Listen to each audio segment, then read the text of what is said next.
Rogue Sigh by James H. Schmitz. Originally published in the August 1962 issue of Amazing Stories magazine, which republished it in their Best From anthology in 1973. It also appeared in the summer 1970 issue of Strange Fantasy magazine, and in a collection of the author's stories called Agent of Vega and Other Stories in 2001. Read by Darrell T. Smith II for my channel, Quasar Spectra. Rogue Sigh. Shortly after noon, a small side door in the faculty restaurant of Cleaver University opened, and a man and a woman stepped out into the sunlight of the wide, empty court between the building and the massive white wall opposite it which bordered Cleaver Spaceport. They came unhurriedly across the court towards a transparent gate sealing a tunnel passage in the wall. As they reached the center of the court, a scanning device in the wall fastened its attention on them, simultaneously checking through a large store of previously registered human images and data associated with these. The image approaching it on the left was that of a slender girl above medium height, age 26, with a burnished pile of hair which varied from chestnut brown to copper in the sun, eyes which appeared to vary between blue and gray, and an air of composed self-reliance. Her name, the scanner noted among other details, was Arlene Marguerite Rolfe. Her occupation, micro-machinist. Her status, may pass.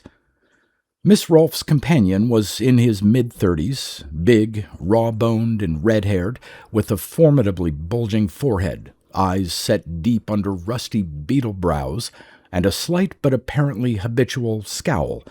His name was also on record, Dr. Frank Dean Harding.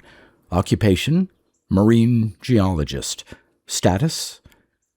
At that point, there was an odd momentary hesitancy or blurring in the scanner's reactions, though not quite pronounced enough to alert its check mechanisms. Then it decided, may not pass. A large sign appeared promptly in brilliant red light on the glassy surface of the wall door. Warning, somatic barriers. Passage permitted to listed persons only. The man looked at the sign, remarked dourly, "The welcome mat's out again. Wonder if the monitor in there can identify me as an individual."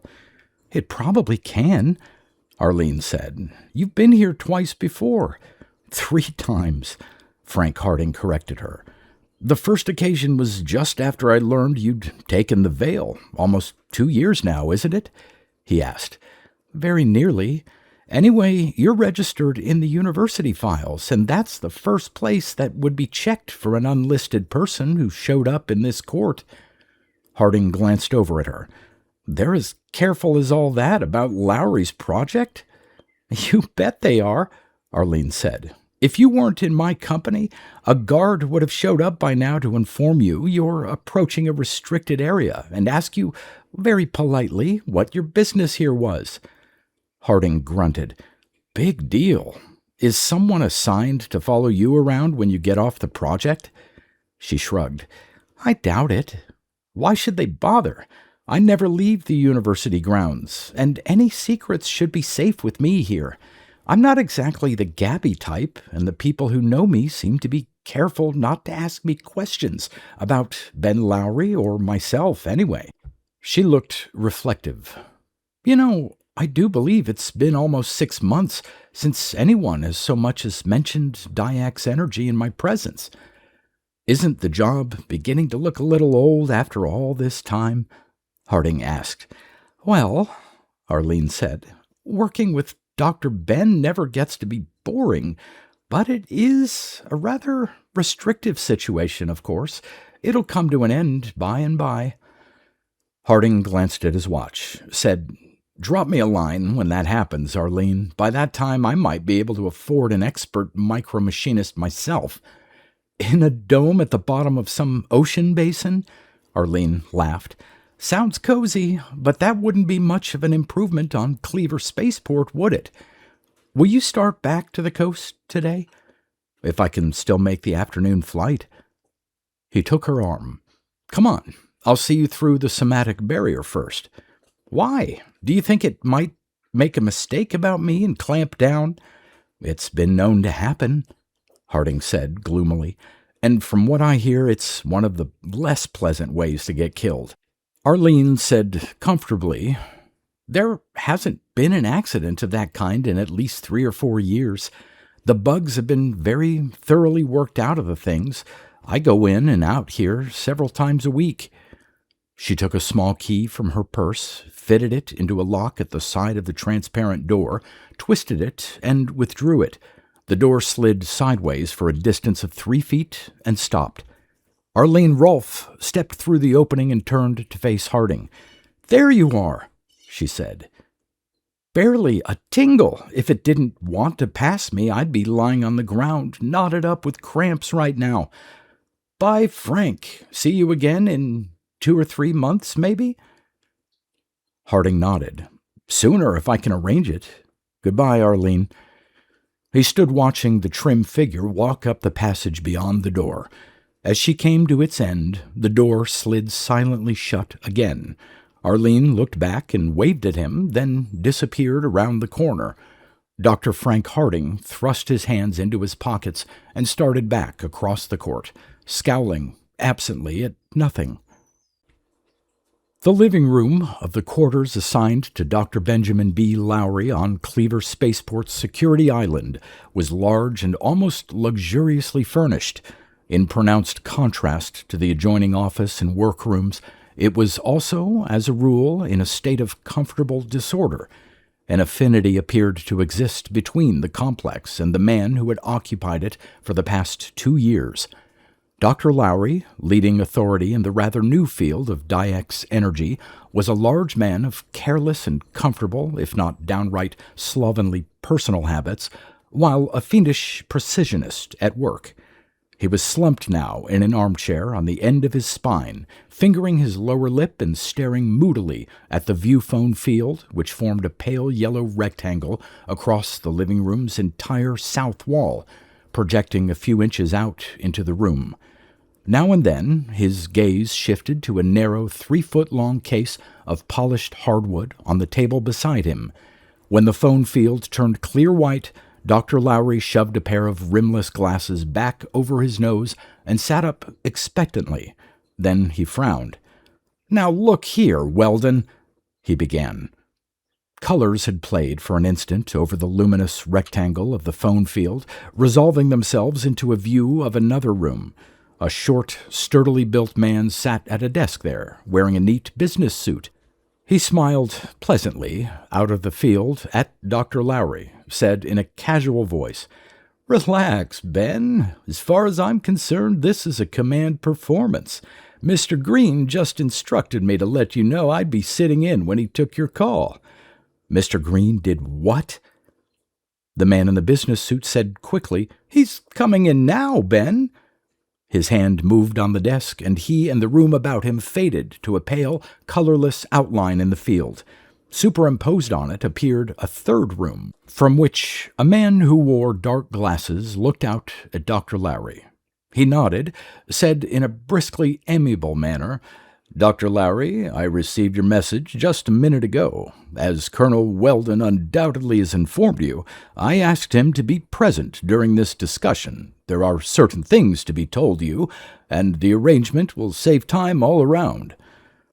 Now, Doctor, as I understand it, the situation is this. Your work on the project has advanced satisfactorily up to what has been designated as the 4th stage.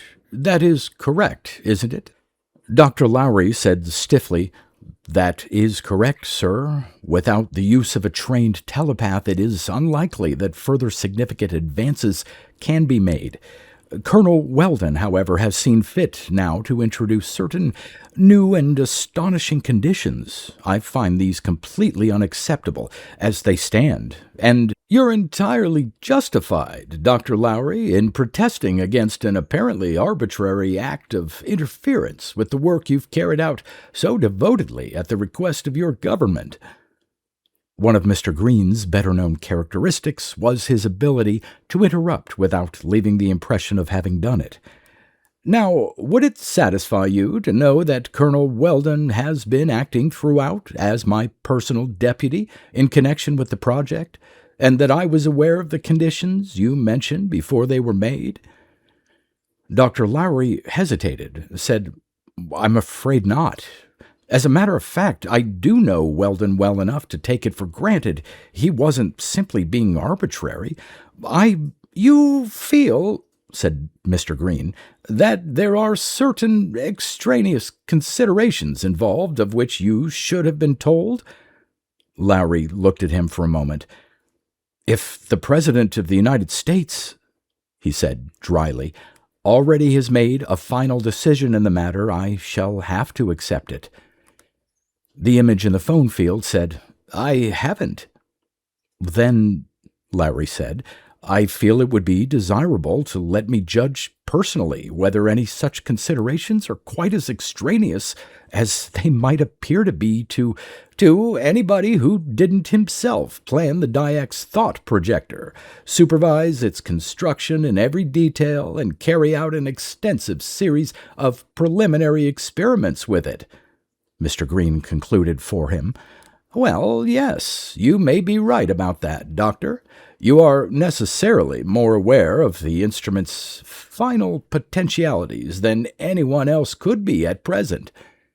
The image's mouth quirked in the slightest of smiles.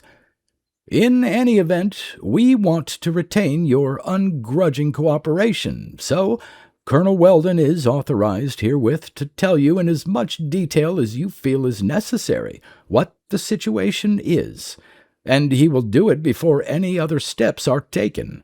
Perhaps I should warn you that what you learn may not add to your peace of mind. Now, does that settle the matter to your satisfaction, Dr. Lowry?"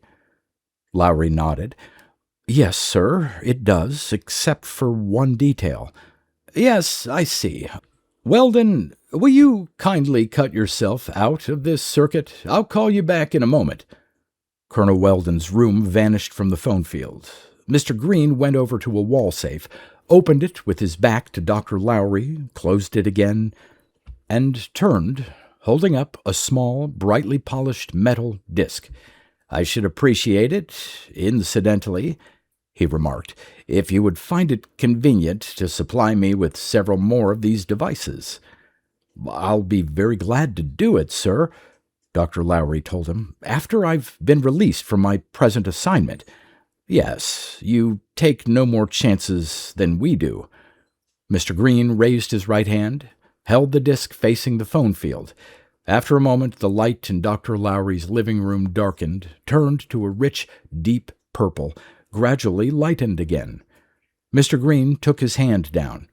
"Are you convinced I'm the person I appear to be?" Lowry nodded. "Yes, sir, I am.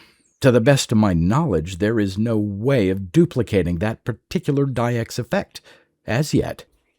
Arlene Rolfe walked rapidly along the passage between the thick inner and outer walls enclosing Cleaver Spaceport. There was no one in sight, and the staccato clicking of her high heels on the light green Marbleite paving was the only sound. The area had the overall appearance of a sun-baked, deserted fortress. She reached a double flight of shallow stairs, went up and came out on a wide, bare platform level with the top of the inner wall. Cleaver Spaceport lay on her left, a 20-mile rectangle of softly gleaming Marbleite, absolutely empty, except for the narrow white spire of a control tower near the far side. The spaceport's construction had begun the year Arlene was born, as part of the interplanetary colonization program, which a rash of disasters and chronically insufficient funds, meanwhile, had brought to an almost complete standstill. Cleaver Port remained unfinished. No spaceship had yet lifted from its surface or settled down to it. Ahead, and to Arlene's right, a mile and a half of green lawn stretched away below the platform. Automatic tenders moved slowly across it, about half of them haloed by the rhythmically circling rainbow sprays of their sprinklers. In the 2 years since Arlene had first seen the lawn, no human being had set foot there. At its far end was a cluster of low, functional buildings. There were people in those buildings, but not very many people. It was the security island where Dr. Lowry had built the Dyax projector. Arlene crossed the platform, passed through the doorless entry of the building beyond it, feeling the tingle of another somatic barrier as she stepped into its shadow. At the end of the short hallway was a narrow door with the words, "Non-Space Conduit," above it. Behind the door was a small, dimly lit cube of a room. Miss Rolfe went inside and sat down on one of the 6 chairs spaced along the walls. After a moment, the door slid quietly shut and the room went dark. For a period of perhaps a dozen seconds, in complete blackness, Arlene Rolfe appeared to herself to have become an awareness so entirely detached from her body that it could experience no physical sensation. Then light reappeared in the room, and sensation returned. She stood up, smoothing down her skirt, and discovered, smiling, that she had been holding her breath again. It happened each time she went through the conduit, and no previous degree of determination to breathe normally had any effect at all on that automatic reaction. The door opened, and she picked up her purse and went out into a hall which was large, well-lit, and quite different in every respect from the one by which she had entered. In the wall screen across the hall, the image of a uniformed man smiled at her and said, "Dr. Lowry has asked that you go directly to the laboratory on your return, Miss Rolfe." "Thank you, Max," she said. She had never seen Max or one of the other project guards in person, though they must be somewhere in the building. The screen went blank, and she went on down the long, windowless hall, the sound of her steps on the thick carpeting again the only break in the quiet. Now, she thought, it was a little like being in an immaculately clean, well-tended but utterly vacant hotel. Arlene pressed the buzzer beside the door to Dr. Lowry's quarters and stood waiting. When the door opened, she started forwards, then stopped in surprise. "Why, hello, Colonel Weldon," she said. "I didn't realize you would be on the project today." Her gaze went questioningly past him to Dr. Lowry, who stood in the center of the room, hands shoved deep into his trousers pockets. Lowry said wryly, "Come on in, Arlene. This has been a surprise to me, too, and not a pleasant one. On the basis of orders coming directly from the top, which I have just confirmed, by the way, our schedule here is to be subjected to drastic rearrangements. They include, among other matters, our suspension as the actual operators of the projector." "But why that?" she asked, startled. Dr. Lowry shrugged. "Ask Ferris. He just arrived by his personal conduit. He's supposed to explain the matter to us." Ferris Weldon, locking the door behind Arlene, said smilingly, "And please do give me a chance to do just that now, both of you. Let's sit down as a start. Naturally, you're angry. No one can blame you for it. But I promise to show you the absolute necessity behind this move." He waited until they were seated and then added, "One reason, though not the only reason, for interrupting your work at this point is to avoid exposing both of you to serious personal danger." Dr. Lowry stared at him. "And what's that supposed to mean?" "Ben," Ferris Weldon asked, "what was the stated goal of this project when you undertook it?" Lowry said stiffly, "To develop a Dyax-powered instrument which would provide a means of reliable mental communication with any specific individual on Earth." Weldon shook his head. "No, it wasn't." Arlene Rolfe laughed shortly. "He's right, Ben." She looked at Weldon. "The hypothetical goal of the project was an instrument which would enable your department telepaths to make positive identification of a hypothetical public enemy number 1, the same being described as a rogue telepath with assorted additional qualifications." Weldon said, "That's a little different, isn't it? Do you recall the other qualifications?" "Is that important at the moment?" Miss Rolfe asked. "Oh, well, this man is also a dangerous and improbably gifted hypnotist. Disturb him with an ordinary telepathic probe, or get physically within a mile or so of him, and he can turn you mentally upside down, and will do it in a flash if it suits his purpose. He's quite ruthless, is supposed to have committed any number of murders. He might as easily be some unknown as a man constantly in the public eye, who is keeping his abilities concealed. He impersonates people. He is largely responsible for the fact that in a quarter of a century, the interplanetary colonization program literally hasn't got off the ground." She added, "That's as much as I remember. There will be further details in the files. Should I dig them out?" "No," Ferris Weldon said. "You've covered most of it." Dr. Lowry interrupted irritably. "What's the point of this rigmarole, Weldon? You aren't assuming that either of us has taken your rogue telepath seriously. Why not?" Lowry shrugged. "Because he is, of course, one of the government's blandly obvious fictions. I've no objection to such fictions when they serve to describe the essential nature of a problem without revealing in so many words what the problem actually is. In this case, the secrecy surrounding the project could have arisen largely from a concern about the reaction in various quarters to an instrument which might be turned into a thought control device." Weldon asked, "Do you believe that is the purpose of your projector?" "If I'd believed it, I would have had nothing to do with it. I happen to have considerable confidence in the essential integrity of our government, if not always in its good sense, but not everyone shares that feeling." Ferris Weldon lit a cigarette, flicked out the match, said after a moment, "But you didn't buy the fiction?" "Of course not." Weldon glanced at Miss Rolfe. "You, Arlene?" She looked uneasy. "I hadn't bought it, no. Perhaps I'm not so sure now. You must have some reason for bringing up the matter here. But several things wouldn't make sense if—" Dr. Lowry interrupted again. "Here's one question, Weldon. If there did happen to be a rogue telepath around, what interest would he have in sabotaging the colonization program?" Weldon blew two perfect smoke rings, regarded their ascent with an air of judicious approval. "After you've heard a little more, you should be able to answer that question yourself," he said.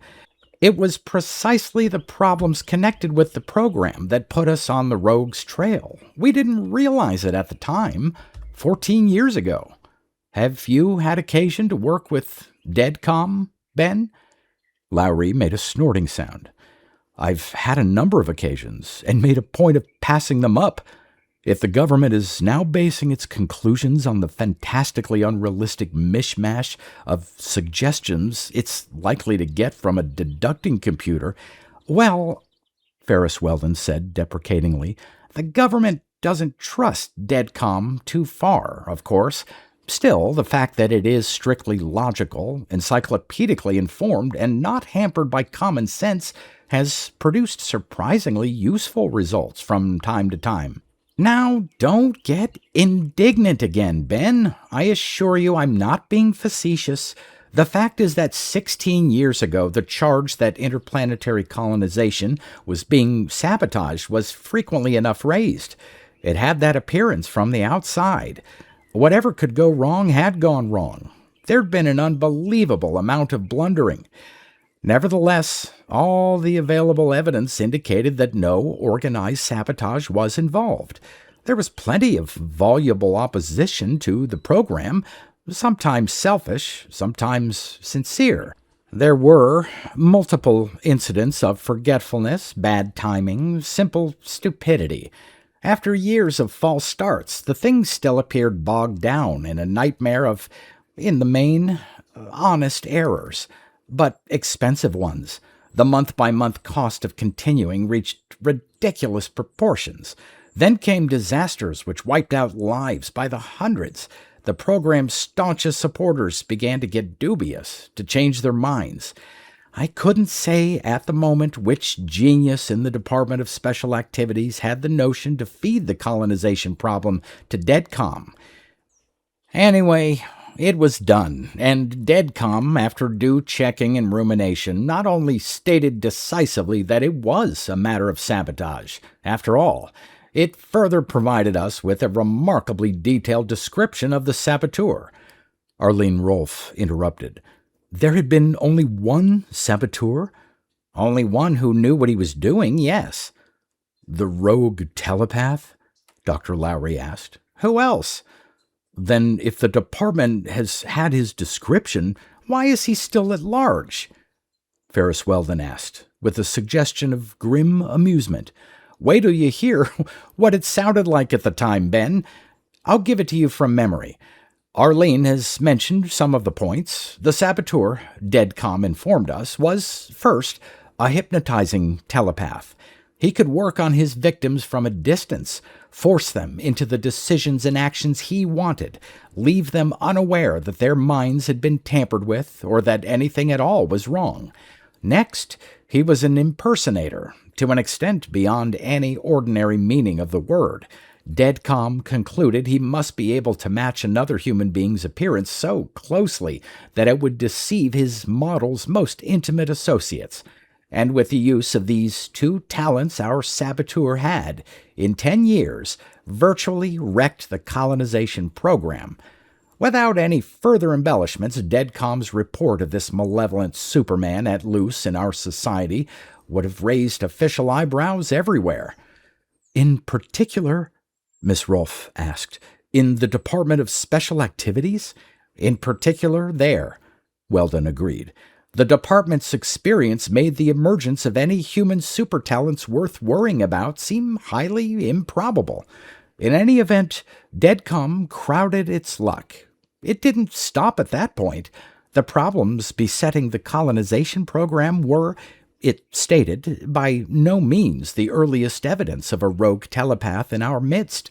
It listed a string of apparently somewhat comparable situations stretching back through the past 300 years, and declared unequivocally that in each case the responsible agent had been the same, our present saboteur. Weldon paused, watched their expressions changing. A sardonic smile touched the corners of his mouth. All right, Dr. Lowry said sourly after a moment. To make the thing even more unlikely, you're saying now that the rogue is immortal. Weldon shook his head. I didn't say it. And neither, you notice, did DEDCOM. The question of the rogue's actual lifespan, whatever it may be, was no part of the matter it had been given to investigate. It said only that in various ways he had been interfering with mankind's progress for at least 3 centuries. But added to the rest of it, that statement was quite enough. To accomplish what? What do you think? Weldon asked. The report passed eventually through the proper hands, was properly initialed, then filed with DEDCOM's earlier abortions, and forgotten. Special Activities continued, by its more realistic standard investigative procedures, to attempt to find out what had bogged down the colonization program. As you're aware, the department didn't make much headway, and neither has the program. The last is very apparent, Lowry said, looking puzzled. But the fact that you failed to solve the problem seems a very poor reason to go back now to the theory of a rogue telepath.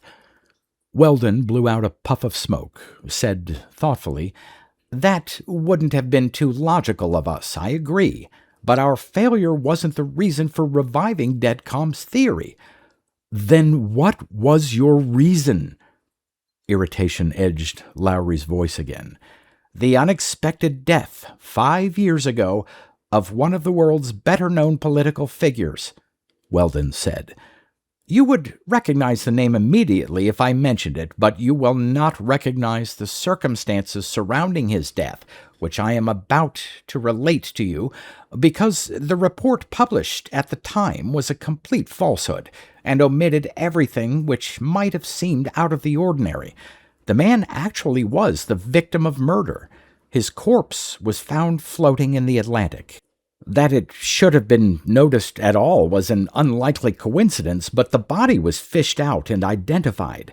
At that point, the matter acquired some very improbable aspects, because it was well known that this man was still alive and in the best of health at his home in New York. It could have been a case of mistaken identification, but it wasn't. The corpse was the real thing. While this was being definitely established, the man in New York quietly disappeared, and now a number of people began to take a different view of DEDCOM's long-buried report of a hypnotizing telepath who could assume the identity of another person convincingly enough to fool even close friends. It was not conclusive evidence, but it did justify a serious inquiry, which was promptly attempted. Attempted? Arlene Rolfe asked. What happened? What happened, Weldon said, was that the rogue declared war on us. A limited war on the human race. A quiet undercover war for a specific purpose. And that was to choke off any kind of investigation that might endanger him or hamper his activities. The rogue knew he had betrayed himself, and if he hadn't known of it earlier, he learned now about the report DEDCOM had made. Those were matters he couldn't undo, but he could make it very clear that he wanted to be left undisturbed, and that he had methods to enforce his wishes. Dr. Lowry blinked. What could one... Ben, Ferris Weldon said, if you'll look back, you'll recall that a little less than 5 years ago we had, packed into the space of a few months, a series of the grimmest public disasters on record. These were not due to natural forces, to hurricanes, earthquakes, floods, or the like. No, each and every one of them involved, or might have involved, a human agency. They were not inexplicable. Individually, each could be explained only too well by human incompetence, human lunacy, or criminal purpose. But a giant hotel exploded, a city's water supply was poisoned, a liner... Yes, you remember. Now, notice that the rogue did not strike directly at our investigators. He did that on a later occasion and under different circumstances, but not at the time. It indicated that in spite of his immense natural advantages, he did not regard himself as invulnerable, and of course, he had no need to assume personal risks. By the public non-space and air systems, he would move anywhere on Earth within hours, and wherever he went, any human being within the range of his mind became a potential tool.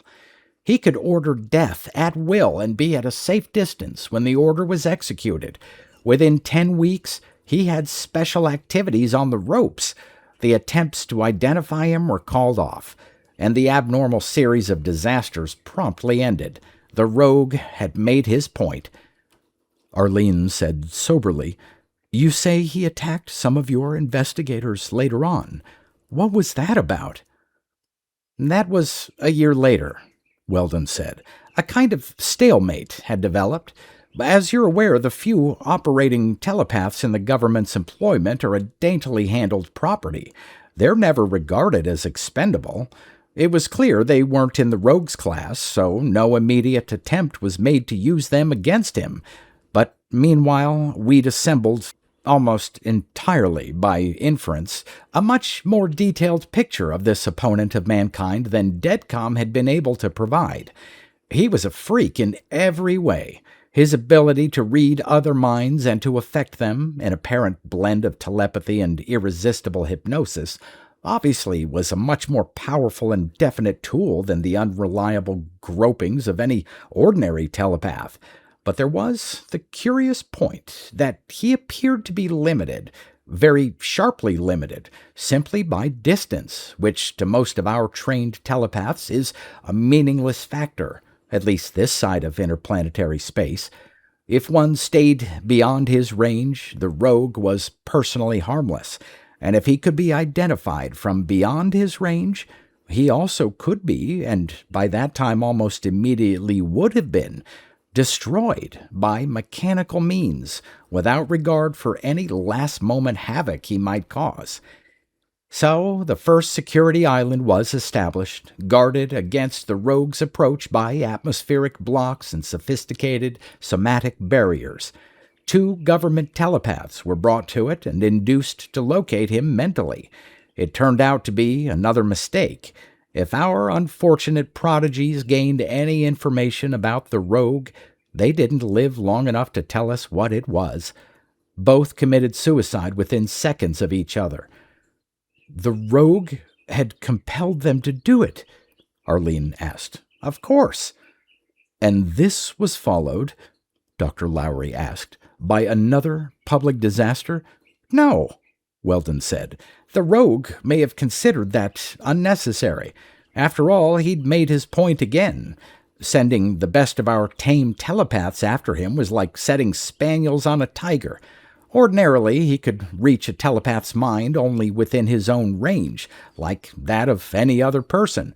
But if they were obliging enough to make contact with him, they would be instantly at his mercy, wherever he might be. We took the hint. The attempt wasn't repeated. Our other telepaths have remained in the seclusion of security islands, and so far, the rogue has showed no interest in getting at them there. Weldon stubbed his cigarette out carefully in the ashtray beside him, added, You see now, I think, why we feel it is necessary to take extreme precautions in the further handling of your Dyax projector. There was silence for some seconds. Then Dr. Lowry said, Yes, that much has become obvious. He paused, pursing his lips doubtfully, his eyes absent. All right, he went on. This has been rather disturbing information, Ferris, but let's look at the thing now. We've found that Dyax energy can be employed to augment the effects of the class of processes commonly referred to as telepathic. The projector operates on that theory. By using it, ordinary mortals like Arlene and myself can duplicate some of the results reportedly achieved by the best-trained telepaths. However, we are restricted in several ways by our personal limitations.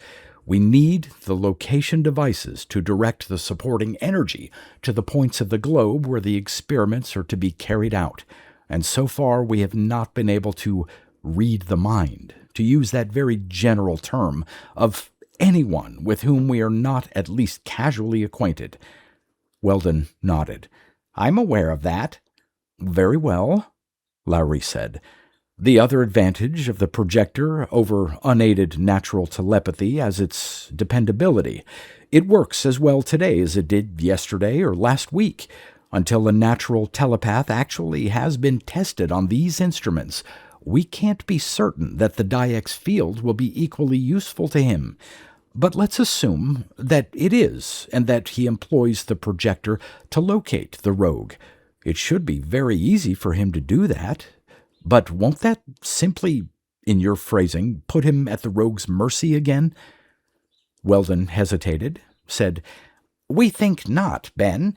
A specialist in these matters could tell you in a good deal more detail about the functional organization in the mind of a natural telepath. But essentially they all retain unconscious safeguards and resistances, which limit their telepathic ability, but serve to protect them against negative effects. The difference between them and ourselves on that point appears to be mainly one of degree. Lowry said, I think I see. The theory is that such protective processes would be correspondingly strengthened by employing the Dyax field. That's it, Weldon said. To carry the analog I was using a little farther, we might again be sending a spaniel against a tiger. But the spaniel, backed up by the projector, would now be approximately tiger size and tiger strong. We must assume that the rogue would be far more skilled and deadly in an actual mental struggle, but there should be no struggle. Our telepath's business would be simply to locate his man, identify him, and break away again. During the very few seconds required for that, the Diex field should permit him to hold off the rogue's assault. Dr. Lowry shook his head. "You can't be sure of it, Ferris," he said. "You can't be sure of it at all." Weldon smiled. "No, we can't. We don't really know what would happen, but neither, you see, does the rogue." Lowry said hesitantly, "I'm afraid I don't follow you." "Ben," Weldon said, "we don't expect your Diex projector will ever be put to the use we've been discussing just now. That isn't its purpose." Lowry looked dumbfounded. "Then what is its purpose?" Arlene Rolfe's face had gone pale. "Dr. Ben," she said, "I believe Colonel Weldon is implying that the rogue already knows about the Diex projector and what might be attempted with it."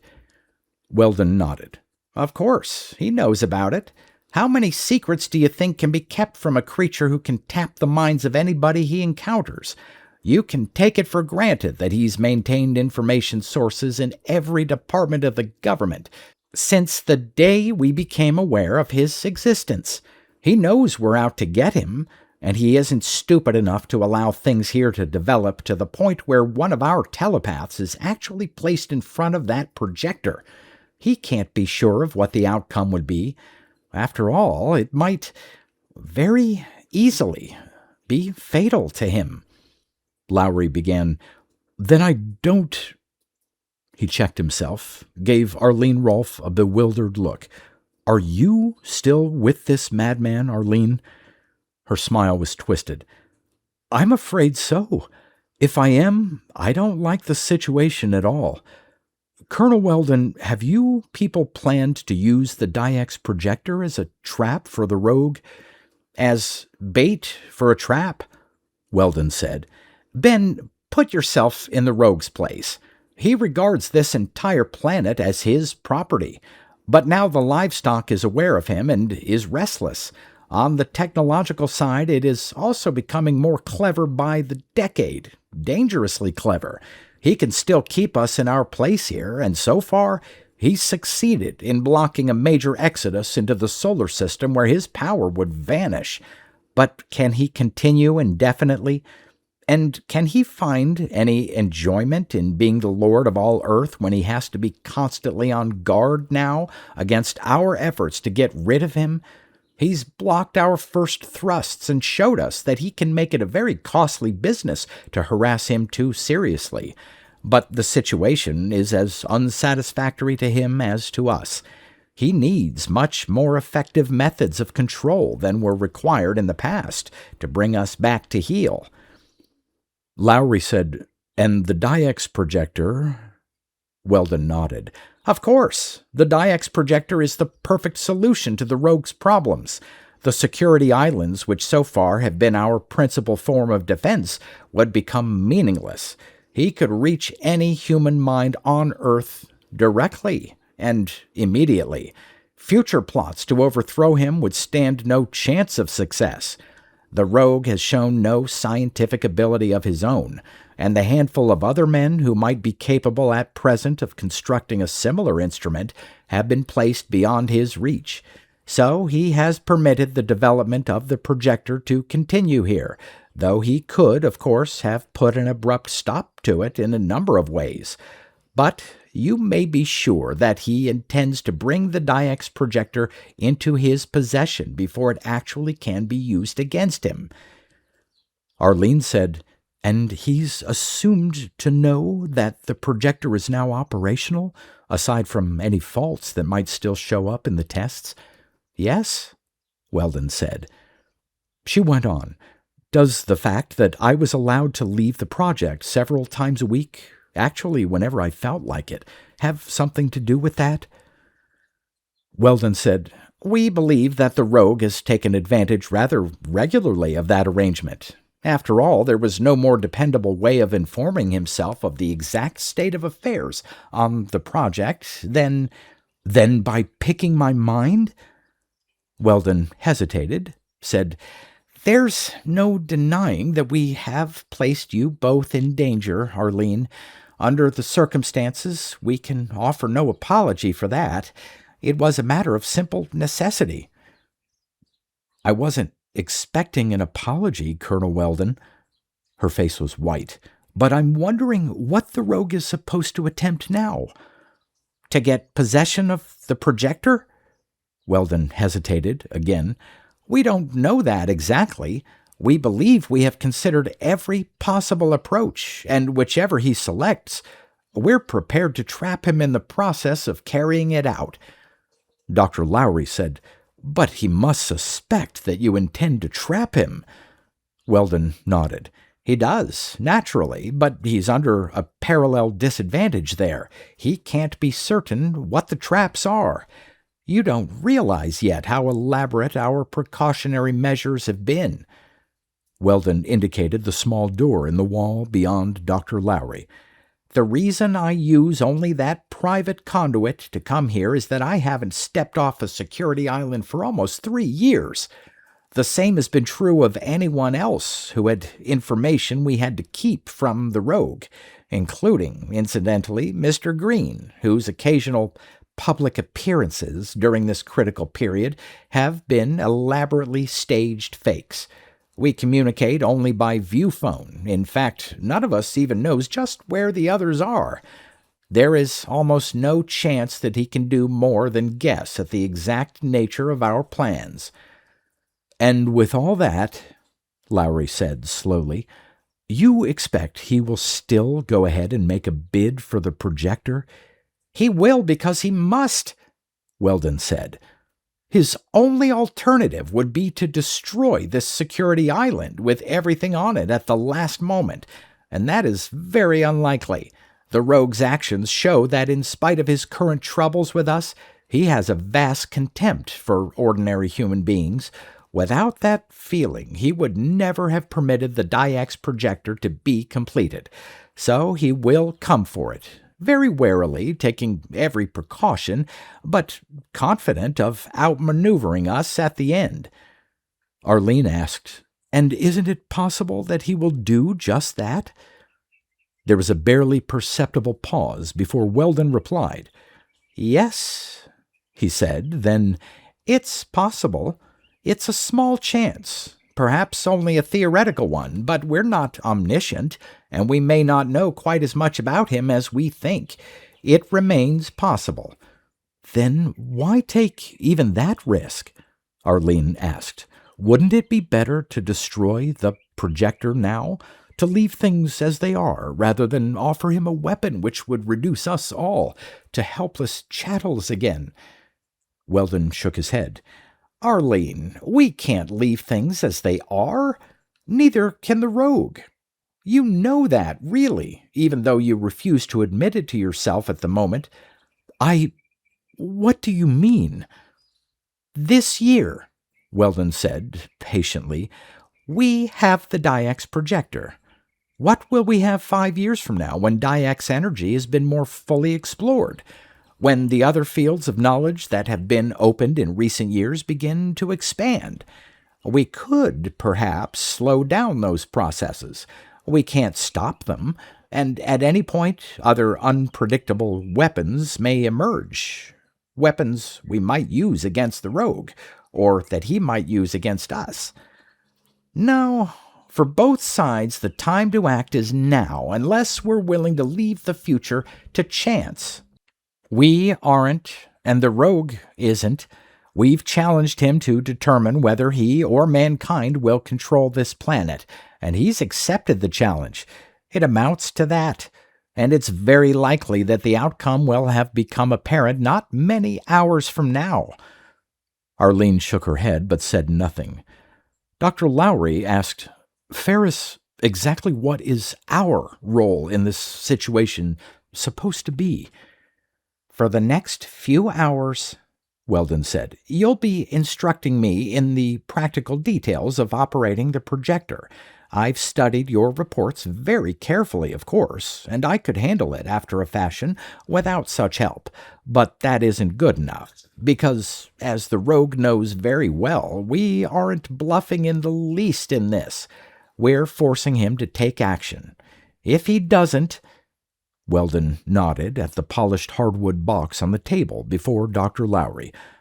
One of our telepaths presently will be placed before that instrument of yours, and the rogue will face the possibility of being flushed into view, and there is no point on the globe at this moment which is more than a few minutes' flight away from one of our strike groups. So he'll take action, at the latest as soon as the order is given to move our telepath to the Cleaver Project. But you two won't be here when it happens. You're not needed for that part, and while we've been talking, the main project conduit has been shunted from our university exit here to a security island outside the area. You'll move there directly from the project as soon as you finish checking me out, and you will remain there until Operation Rogue is concluded. And now, let's get busy. I think it would be best, Ben, if I assumed Arlene's usual role for a start, secondary operator, and let you go through the regular pattern of contacts while I look on. What do you say?" Arlene Rolfe had taken a chair well back from the table where the two men sat before the DIX projector.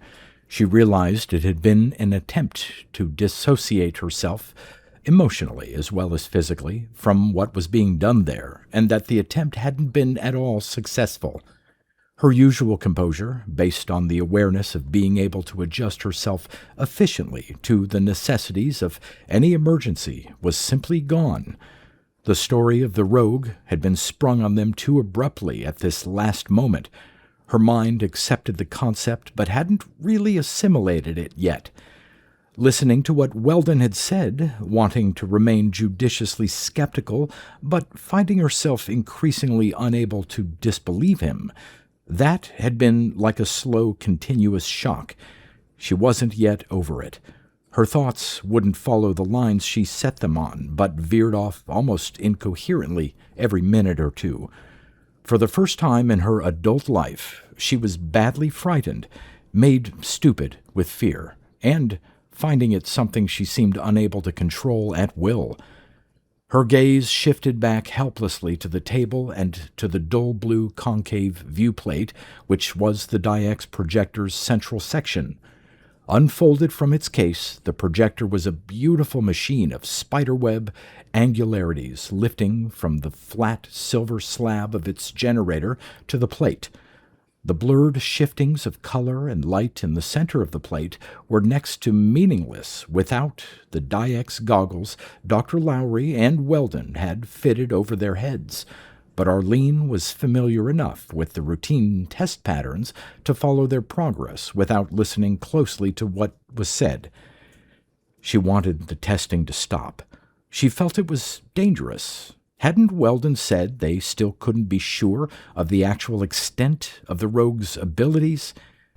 And mightn't the projector be luring their minds out now into the enemy's territory, drawing his attention to what was being done in this room? There had been seconds when an uncanny certainty had come to her that she could sense the rogue's presence, that he already was cynically aware of what they were attempting and only biding his time before he interfered. That might be, almost certainly was, superstitious imagining, but the conviction had been strong enough to leave her trembling. But there was, of course, exactly nothing she could do or say now to keep them from going on. She remained silent. So far it had been routine. A standard warm-up. They'd touched Vanderlyn in Melbourne, Marie Faber in Seattle. The wash of colors in the viewplate was the reflection of individual sensory impressions riding the DIX field. There had been no verbalizing or conscious response from the contacted subjects. That would come later.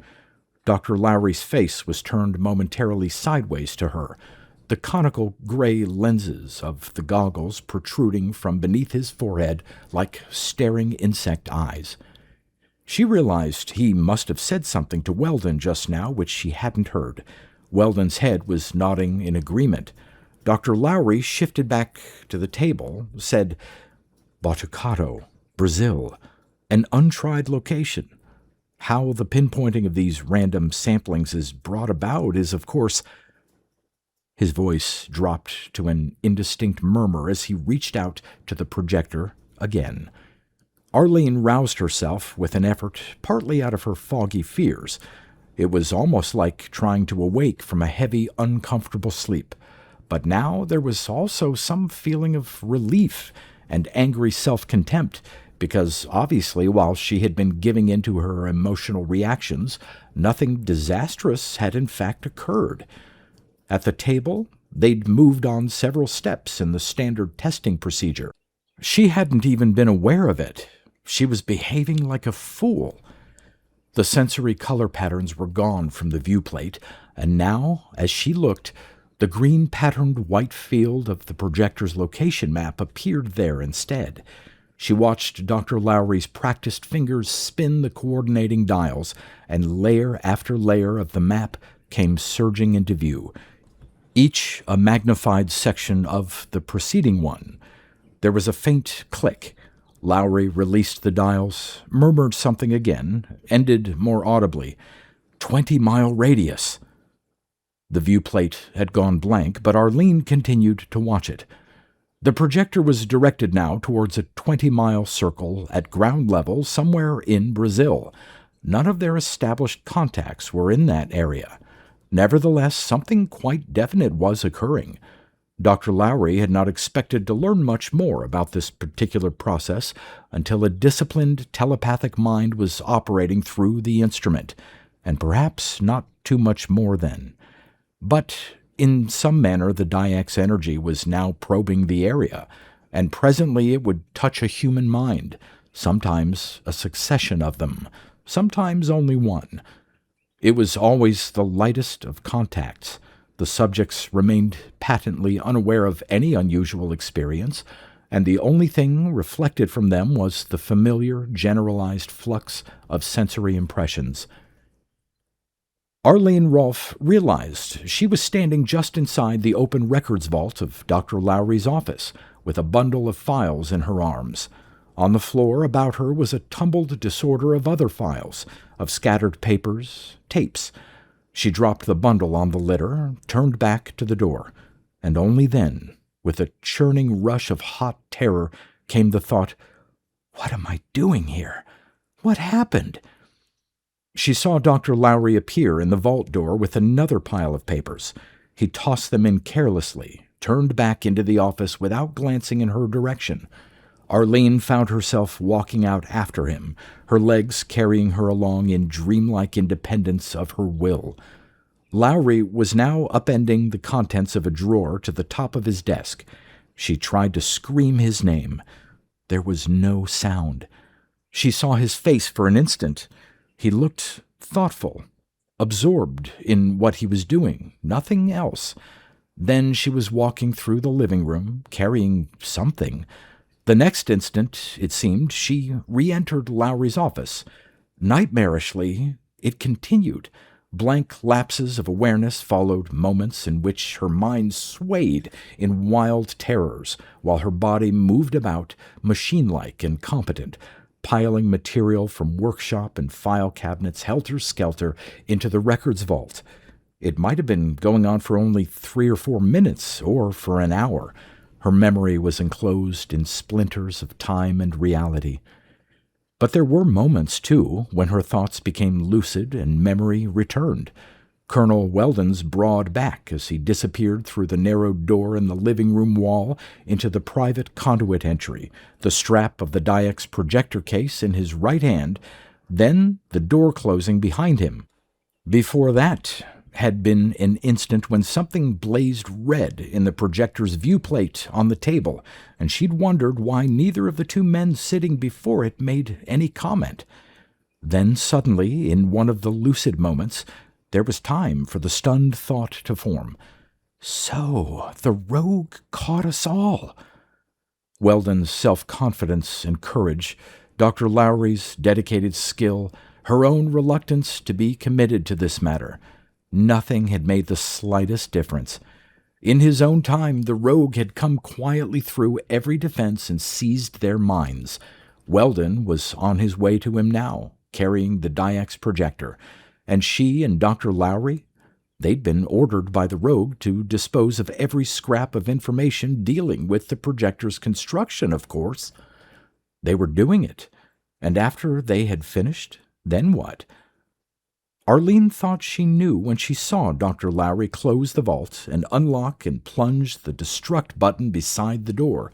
Everything in there would be annihilated now in ravening white fire. But the two minds which knew the secrets of the projector?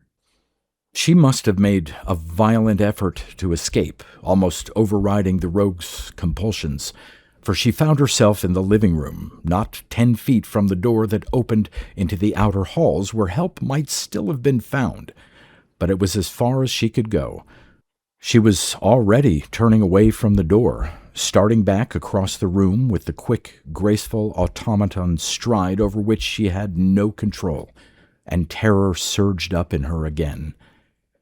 As she approached the far wall, she saw Dr. Lowry come out of the passage from the office, smiling absently, blinking at the floor through his glasses. He turned without looking up and walked behind her towards the closed, narrow door before Colonel Weldon's non-space conduit entry. So, it wasn't to be death, Arlene thought, but personal slavery.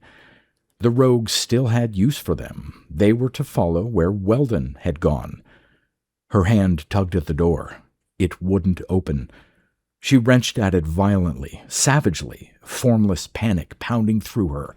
After a moment, Dr. Lowry began to mutter uneasily, then reached out to help her. The room seemed suddenly to explode, and for an instant Arlene Rolfe felt her mind disintegrating in raging torrents of white light. She had been looking drowsily for some moments at the lanky, red-headed man who stood, faced away, half across the room before any sort of conscious understanding returned. Then, immediately, everything was there. She went stiff with shock. Dr. Lowry's living room, she in this chair, and Dr. Lowry stretched out on the couch. He'd seemed asleep, and standing above him, looking down at him, the familiar raw-boned big figure of Frank Harding. Dr. Frank Harding, who had walked up to the Cleaver spaceport entry with her today, told her he'd be flying back to the coast. Frank Harding, the... Arlene slipped quietly out of the chair, moved across the room behind Harding's back, watching him. When he began to turn, she darted off towards the open hall entry. She heard him make a startled exclamation, come pounding after her. He caught her at the entry, swung her around, holding her wrists. He stared down at her from under the bristling red brows. "What the devil did you think you were doing?" "You!" Arlene gasped frantically. "You—" What checked her was first the surprise, then the dawning understanding in his face. She stammered, almost dizzy with relief. I thought you must be—" Harding shook his head, relaxed his grip on her wrists. "But I'm not, of course," he said quietly. "No, you're not. You wouldn't have had to chase me if you were, would you?" Her eyes went round in renewed dismay. "But I don't—" "He has the Dyax projector now." Harding shook his head again and took her arm. "No, he doesn't. Now, just try to relax a bit, Arlene. We did trap him, you know. It cost quite a few more lives at the end, but we did. So let's go over and sit down. I brought some whiskey along. Figured you two should be able to use a little after everything you've been through." Arlene sat on the edge of a chair, watching him pour out a glass. A reaction had set in. She felt very weak and shaky now, and she seemed unable to comprehend entirely that the rogue had been caught. She said, "So you were in on this operation, too?" He glanced around. "Uh-huh." Dome at the bottom of an ocean basin wasn't at all a bad headquarters under the circumstances. What put you and Dr. Ben to sleep was light shock. He handed her the glass. Light shock? Arlene repeated. Something new, Harding said. Developed in another security island project for the specific purpose of resolving hypnotic compulsions, including the very heavy type implanted by the rogue. He doesn't seem to have been aware of that project, or else he regarded it as one of our less important efforts, which he could afford to ignore for the present. Anyway, light shock does do the job, and very cleanly, though it knocks the patient out for a while in the process. That side effect isn't too desirable, but so far it's been impossible to avoid. I see, Arlene said. She took a cautious swallow of the whiskey and set the glass down as her eyes began to water. Frank Harding leaned back against the table and folded his arms. He scowled thoughtfully down at her. We managed to get 2 persons who were suspected of being the rogue's unconscious stooges to the island, he said, and tried light shock out on them. It worked and didn't harm them, so we decided to use it here. Lowry will wake up in another hour at the latest and be none the worse. Of course, neither of you will remember what happened while the rogue had you under control, but you're quite wrong about that, Arlene told him. I don't remember all of it, but I'm still very much aware of perhaps half of what happened, though I'm not sure I wouldn't prefer to forget it. It was like an extremely unpleasant nightmare. Harding looked surprised. That's very curious. The other cases reported complete amnesia. Perhaps you've been under heavy strain yourself, haven't you, Frank? She asked. He hesitated. I? What makes you think so? You're being rather gabby. It isn't like you. Harding grunted. I suppose you're right. This thing's been tense enough. He may have enjoyed it, except, naturally, at the very end. Playing cat and mouse with the whole human race. Well, the mice turned out to be a little too much for him, after all. But of course nothing was certain until that last moment. Because none of you could be sure of anyone else? That was it, mainly. This was one operation where actually nobody could be in charge completely, or completely trusted. There were overlaps for everything, and no one knew what all of them were. When Weldon came here today, he turned on a pocket transmitter so that everything that went on while he was being instructed in the use of the Diex projector would be monitored outside. Outside was also a globe scanner which duplicated the activities of the one attached to the projector. We could tell at any moment to which section of Earth the projector's Diex field had been directed. That was one of the overlapping precautions. It sounded like a standard check run. There was a little more conversation between Lowry and Weldon than was normal when you were the assistant operator, but that could be expected. There were pauses while the projector was shut down and preparations for the next experiment were made. Normal again. Then, during one of the pauses, we got the signal that someone had just entered Weldon's private non-space conduit over there from this end. That was not normal, and the conduit was immediately sealed off at both exits. One more overlapping precaution, you see, and that just happened to be the one that paid off. Arlene frowned. But what did... Well, Harding said, there were still a number of questions to be answered, of course. They had to be answered fast and correctly, or the game could be lost. Nobody expected the rogue to show up in person at the Cleaver Project. The whole security island could have been destroyed in an instant. We knew he was aware of that, but he'd obviously made a move of some kind, and we had to assume that the Diex projector was now suspended in the conduit. But who or what was in there with it? The project guards had been withdrawn. There'd been only the 3 of you on the island. The rogue could have had access to all 3 at some time or other, and his compulsions until we found a way to treat them, were good for a lifetime. Any of you might have carried that projector into the conduit to deliver it to him, or all three might be involved, acting together. If that was the case, the conduit would have to be reopened, because the game had to continue. It was the rogue we wanted, not his tools. And there was the other possibility. You and Dr. Ben are among the rather few human beings on Earth we could be sure were not the rogue, not one of his impersonations. If he'd been capable of building a Dyax projector, he wouldn't have had to steal one. Colonel Weldon had been with Special Activities for a long time, but he could be an impersonation. In other words, the rogue. Arlene felt her face go white. "He was," she said. "Eh? How do you know?" "I didn't realize it, but—" "No, go ahead. I'd rather tell you later." "What didn't you realize?" Harding persisted. Arlene said, "I experienced some of his feelings after he was inside the conduit. He knew he'd been trapped." Her hands were shaking. "I thought they were my own, that I—" Her voice began to falter. "Let it go," Harding said, watching her. "It can't have been pleasant." She shook her head. "I assure you it wasn't." "So he could reach you from non-space," Harding said. "That was something we didn't know.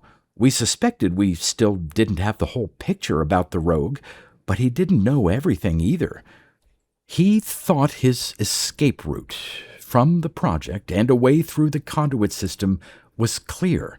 It was a very bold move.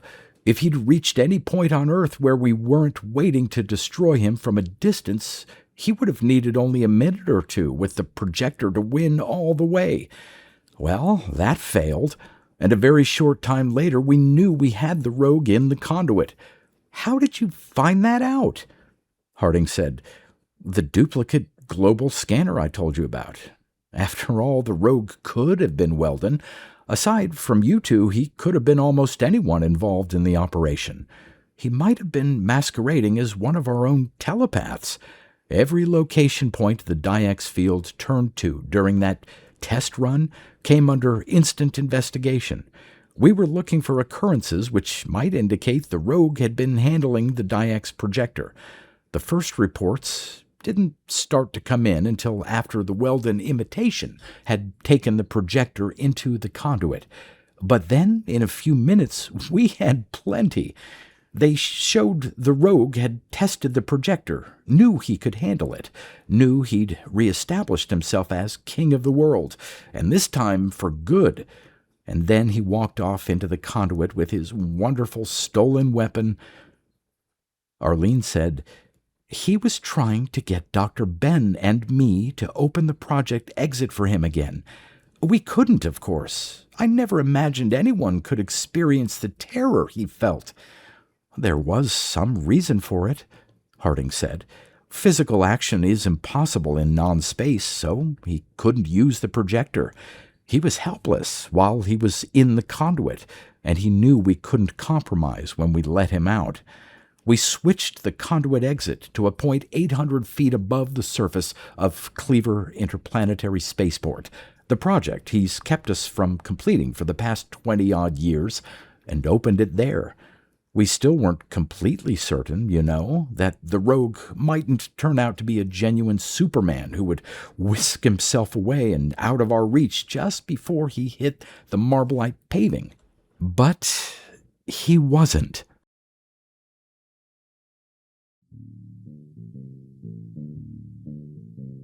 You've been listening to pre-1990s speculative fiction readings with a highlight on science fiction by Darrell T. Smith II.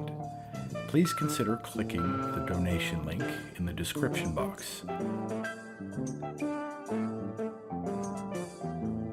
Thank you so much for your time and your imagination.